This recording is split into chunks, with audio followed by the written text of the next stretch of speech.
நிதி ஆயோக் கூட்டத்தில் திமுக அரசின் சாதனைகளின் மீது முழுக்க ஸ்டிக்கர் ஒட்டியிருக்கிறது தவிக அரசு என்று எதிர்க்கட்சியின் தலைவர் உதயநிதி தெரிவித்துள்ளார். அண்மை செய்தியாக பார்த்து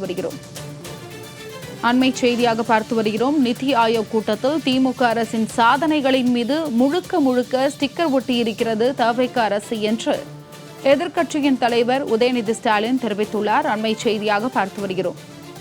பொய்களையும் அவதூறுகளையும் அள்ளி வீசி மக்களை ஏமாற்றி நீங்கள் பெற்றிருக்கும் போலி வெற்றி நீண்ட நாள் நிலைக்காது சிஎம் சார் என்று அவர் தெரிவித்துள்ளார். அண்மை செய்தியாக பார்த்து வருகிறோம். திமுக சாதனைகளின் மீது ஸ்டிக்கர் ஒட்டியிருக்கிறது தவிக அரசு என்று எதிர்க்கட்சியின் தலைவர் உதயநிதி ஸ்டாலின் தெரிவித்துள்ளார். விவரங்களை வழங்குவதற்காக செய்தியாளர் குணசுந்தரி இணைப்பில் இருக்கிறார். குணசுந்தரி, கூடுதல் விவரம் என்ன? வணக்கம் அருணா. நேற்று தமிழக முதலமைச்சர் சி ஜோசப் விஜய் டெல்லியில் நிதி ஆயோக் கூட்டத்தில் பங்கேற்று அவர் பல்வேறு பேச்சுக்களை முன்வைத்திருந்தார். குறிப்பாக அவர் முன்வைத்த இந்த தமிழ்நாட்டை பற்றிய நிதிநிலை எவ்வாறு இருக்கிறது, தமிழ்நாட்டின் வளர்ச்சி எவ்வாறு இருக்கிறது என்பதை பற்றியெல்லாம் அங்கு பேசியிருந்தார்.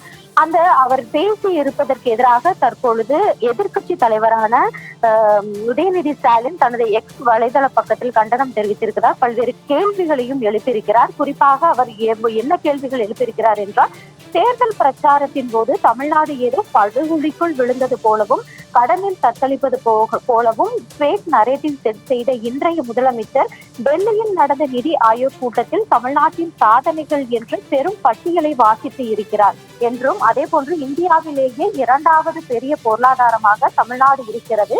இந்தியாவில் பணிக்கு செல்லும் பெண்களில் 42% மகளிர் தமிழ்நாட்டை சேர்ந்தவர்கள்.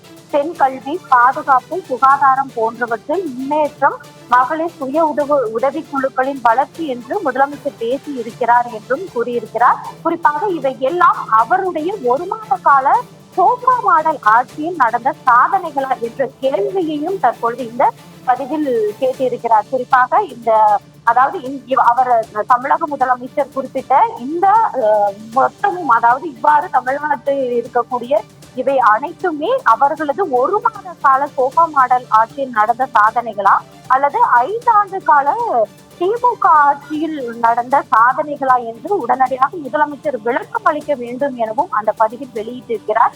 அதே போன்று தேர்தலுக்கு முன்பு நீட் மட்டும்தான் உலகமா என்று கேட்டவர் இப்போது நீட் விலகலுக்கு கேட் போட்டிருக்கிறார். அவர் பேசியதற்கு அவரே மறுப்பு கூறியிருக்கிறார் என்றும் தெரிவித்திருக்கிறார்.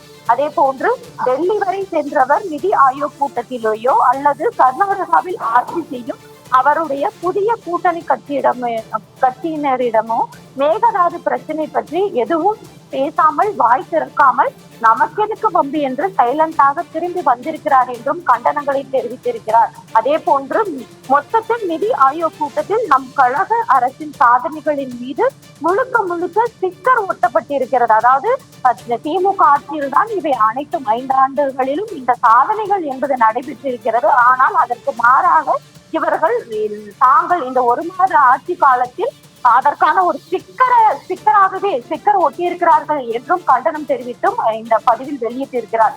அது மட்டுமின்றி பொய்களையும் அவதூறுகளையும் அள்ளி வீசி மக்களை ஏமாற்றி நீங்கள் பெற்றிருக்கும் போலி வெற்றி நீண்ட நாள் நிலைக்காது சிஎம் சார் என்றும் உண்மை நிச்சயம் வெல்லும் என்றும் இந்த பதிவில் வெளியிட்டிருக்கிறார். குறிப்பாக நேற்று நடைபெற்ற இந்த நிதி ஆயோக் கூட்டத்தில் முதலமைச்சர் சி ஜோசப் விஜய் முன்வைத்து தமிழ்நாட்டை பற்றி பெருமையாக பல்வேறு விஷயங்களை முன்வைத்திருந்தார். இவை அனைத்தும் எங்கள் ஆட்சியில் நடந்தது போல் தற்பொழுது இவர் கூறியிருப்பது, முதலமைச்சர் கூறியிருப்பது அதற்கு ஸ்டிக்கர் ஒட்டியது போலும் கண்டனங்களை தெரிவித்து தனது வலைதள பக்கத்தில் பதிவு ஒன்று வெளியிட்டிருக்கிறார் எதிர்க்கட்சி தலைவர் உதயநிதி ஸ்டாலின். அருணா, உங்களுடைய கூடுதல் தகவலுக்கு நன்றி.